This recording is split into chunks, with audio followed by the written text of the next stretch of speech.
बिस्मिल्लाहिर्रहमानिर्रहीम। अस्सलाम वालेकुम नाज़रीन, मेरा नाम सरबत फलीम है। नाज़रीन, एक तो ख़बर ये है कि फ़लस्तीन और इसराइल की जंग के अंदर इमरान खान साहब का तज़किरा बहुत ज़्यादा हो रहा है। उसकी क्या वजह है, मेरे पास कुछ डिटेल हैं, वो आपके साथ हम शेयर करने जा रहे हैं। इसके अलावा सदाकत अली अब्बासी का जो इंटरव्यू मैंने गुज़श्ता रात जो अपना व्लॉग आप लोगों के सामने रखा था, उस व्लॉग में भी मैंने आपको बताया था मैक्सिमम 2 से 3 घंटे में वो इंटरव्यू आ जाएगा जो भी रिकॉर्ड हुआ है स्क्रिप्टेड शुदा, वरना 24 से 48 घंटों के अंदर वो इंटरव्यू रिकॉर्ड हुआ वो सामने आ जाएगा। और फाइनली वो सामने आ गया। कुछ इसके ऊपर बात करेंगे वो कितना पॉपुलर हुआ है, उसने एक इंटरव्यू ने इमरान खान साहब की जो साख है उसको कितना बड़ा डेंट डाला जिसमें वो नाकाम हमें नजर आए, ये आप लोगों के सामने रखेंगे। साइफर केस के ऊपर बड़ा खुल के एतजाज एहसन साहब ने बात की है कि किस तरह से इलीगली तौर पे उस केस के अंदर इमरान खान साहब को फंसाया जा रहा है। अब एक और भी मामला है, वो ये है कि नवाज शरीफ साहब की वापसी वो खत्म ही हो गई है, चीज़ें उसके सामने आ गई हैं और पाकिस्तान के लिए वाकई अच्छी खबर है कि नवाज शरीफ साहब वापस आ रहे। शुरू यहाँ से कर लेते हैं कि जी फ़लस्तीन और इसराइल की जंग का आज चौथा रोज़ है जिस वक्त मैं आप लोगों के लिए व्लॉग बना रही हूँ।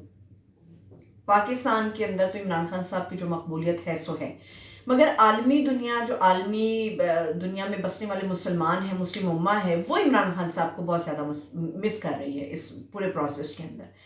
क्योंकि इमरान खान साहब जो हैं वो हमेशा ओआईसी के प्लेटफॉर्म पे मसला कश्मीर और मसला फ़लस्तीन को उठाते रहे हैं।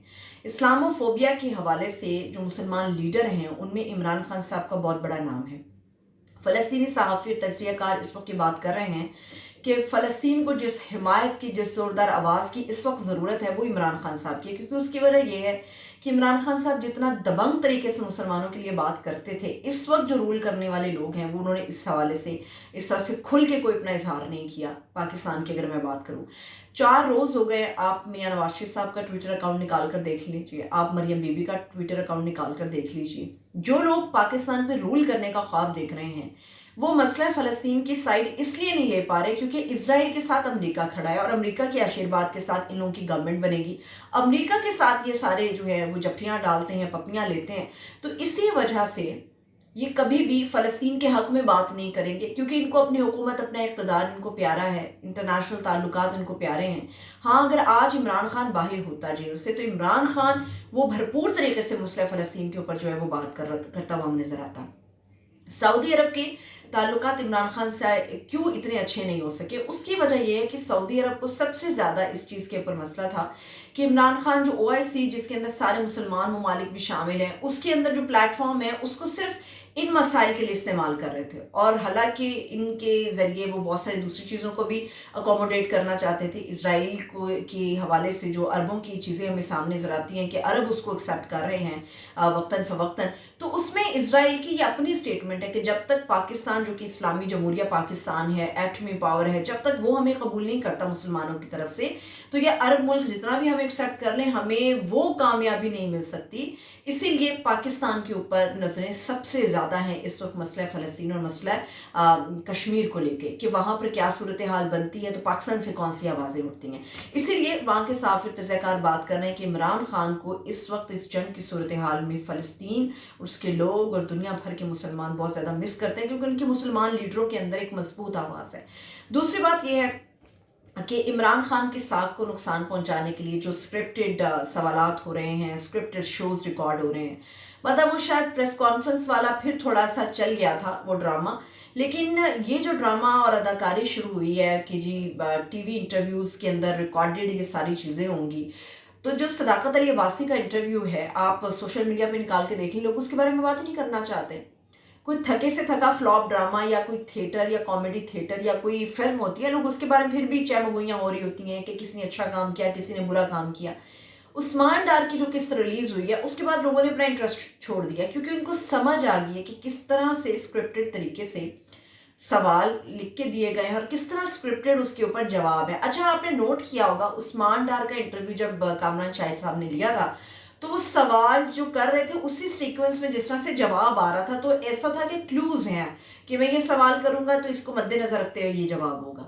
सदाकत अली अब्बासी का जो इंटरव्यू रिकॉर्ड हुआ आदिल शाह ज़ेब के साथ डॉन टीवी के ऊपर, उसके अंदर वो स्क्रिप्ट से भी बहुत आगे चीज़ चली गई। और जैसे मैं भी बता रही थी, कुछ और भी साफ़ी बता रहे थे کہ اس انٹرویو کا مقصد عمران خان کو تو نقصان پہنچانا ہے مگر بشرا بی بی کو انوالو کرنا ہے ان معاملات کے اندر.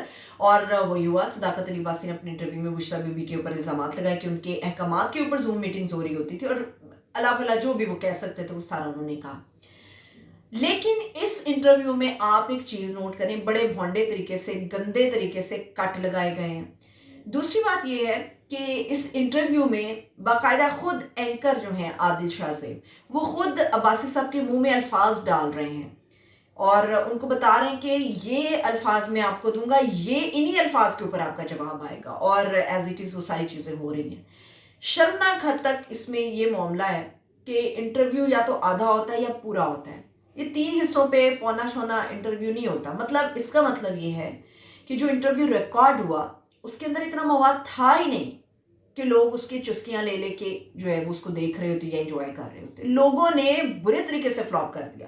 ریٹنگ اس کی 0 ہے. کسی نے دیکھنا وہ پسند نہیں کیا کیونکہ پہلے ہی انٹرویو جو عثمان ڈار کا انٹرویو اس میں سارا بھانڈا پھوٹ گیا کہ اپنی مرضی سے یہ لوگ انٹرویو دے رہے ہیں, کس طرح سے دے رہے ہیں. اور پھر خود صداقت علی عباسی کی ویڈیوز اس وقت منظر عام پر آ گئی. اینی ہو, میں اس کے اوپر اس لیے بات کر رہی ہوں کہ یہ دال نہیں گلنے والی, یہ سودا نہیں بکے گا. گل سڑ گیا ہے یہ سودا. یہ منڈی سے جیسے ہی آیا آتے گل سڑ گیا ہے. جو اس وقت لوگوں کا ٹیمپرامنٹ چڑھا ہوا ہے اوپر, ان کو پتہ ہے یہ سارا صرف جو ہے وہ اسکریپ ہے, یہ سارا وہ کاٹ کباڑ ہے جس کو دیکھنے کا, جس کے بارے میں بات کرنے کا کوئی فائدہ نہیں ہے. آگے بڑھ جاتے ہیں. آگے یہ بڑھتے ہیں کہ جی نواز شریف صاحب واپس آ رہے ہیں, اسکیجول ان کا پورا سامنے آ گیا. امید پاکستان کے اوپر آ رہے ہیں.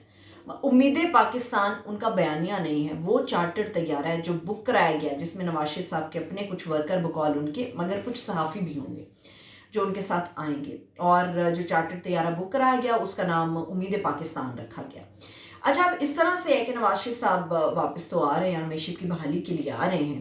پلان جو ان کا سامنے آیا ہے وہ یہ کہ جی وہ کل سعودی عرب روانہ ہو جائیں گے, وہاں پہ عمرہ ادا کریں گے اور عمرے کے ساتھ ساتھ کچھ اہم معاملات کے اوپر بھی بات ہوگی جو یقینی طور پہ لوگوں سے دور رکھی جاتی ہیں چیزیں. عوام کو اندھیرے میں رکھا جاتا ہے, بالکل اندھیرے میں رکھا جاتا ہے. اور بالکل اسی طرح سے یہ پھر آگے آئیں گے, دبئی آئیں گے اور دبئی میں 3 روز یہ قیام کریں گے. ہفتہ بھر تو قیام سعودی عرب میں ہوگا, ہفتہ بھر عمرہ 1 دن میں ہو جاتا ہے. پاکستان کی بہت زیادہ فکر ہے تو 7 دن سعودی عرب میں کیوں گزار رہے ہیں, چلیے 7 دن گزار لیں, اللہ کا گھر ہے وہاں پہ. دبئی میں آگے 3 روز قیام کریں گے, تھوڑا سا ماحول اپنا چینج کریں گے, تھوڑا سا ذہن کو اپنے بدلیں گے اور بہت ساری سیاسی ملاقاتیں کریں گے. دبئی کے 3 روز کے اندر بہت بڑی بڑی اہم شخصیات ہیں جو دبئی کی ٹکٹ کرائیں گی, نواز شریف صاحب سے مل کے آئیں گی, ان کو پورا بریف کر کے آئیں گی. یہ سارا کچھ ہوگا دبئی کے اندر, یہ 3 دنوں میں سارا کچھ ہوگا.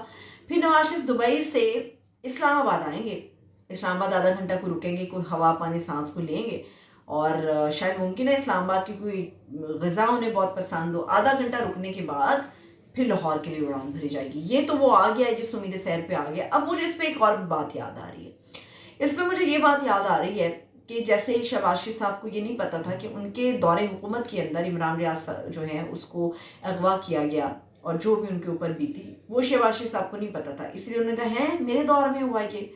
نواز شریف صاحب سے بھی اگر آپ پوچھیں گے نا مسئلہ فلسطین اور اسرائیل کا, انہوں نے کہنا ہے میرے دور میں ہوا تھا یہ, مجھ تو پتہ ہی نہیں تھا, مجھ تو کسی نے بتایا نہیں تھا. بات یہ نہیں ہے, بات یہ ہے کہ ان لوگوں کا جس چیز کے اوپر ایک رخ ہوتا ہے وہی ہوتا ہے. اب جو 2 جلسے انہوں نے کیے ہیں وہ تو ٹھوس موس ہو گئے ہیں, باقی 7 جلسے تھے ٹوٹل کرنے, 5 جلسے کینسل کر دیے گئے ہیں کیونکہ پبلک نہیں آ رہی. پیسہ خوب لگ رہا ہے, پبلک نہیں آ رہی, لوگ آنے کے لیے راضی نہیں ہیں, لوگ سننا نہیں چاہتے, لوگ دیکھنا نہیں چاہتے. باقاعدہ اس کے کہ مقبول ہو ان کے جلسے وہ فلاپ ہو کے فضول ترین لسٹ کے اندر شامل ہوتے جا رہے ہیں. اس لیے جو باقی کے جلسے ہیں ابھی تک کی اطلاعات ہیں کہ وہ باقی کے سارے جلسے کینسل کر دیے گئے. حالانکہ ان جلسوں کا مطلب اور مقصد یہ تھا کہ 21 اکتوبر کو نواز شریف صاحب جو ہے نا ان کا بھرپور طریقے سے استقبال کرنا ہے, مگر ان کو لگ پتا گیا ہے, وہ جو کہتے تھے کہ دنیا کو لگ پتا جائے گا نواز شریف صاحب کا استقبال ہوا ہے, دنیا کو لگ پتا گیا ہے کہ ان کے جلسے نہیں اب چلنے والے, یہ دال نہیں گلنے والی, یہ سودا بھی گل سڑ گیا, یہ نہیں گلنے والا. آخر پہ یہ کہ اعتزاز احسن صاحب ہیں, انہوں نے سائفر کے اندر جس کے اندر بہت زیادہ مسئلہ ہے اور یہ کہا جا رہا ہے کہ ممکن ہے کہ ایک آدھے دن میں, اب 17 اکتوبر کی تاریخ تو جیسے صاحب نے دی ہے کہ فرد جرم عائد کر دی جائے گی, مگر اعتزاز احسن صاحب کہتے ہیں کہ سائفر کا کیس تو کوئی کیس ہی نہیں, یہ اللیگل کچھ ہے ہی نہیں اس میں.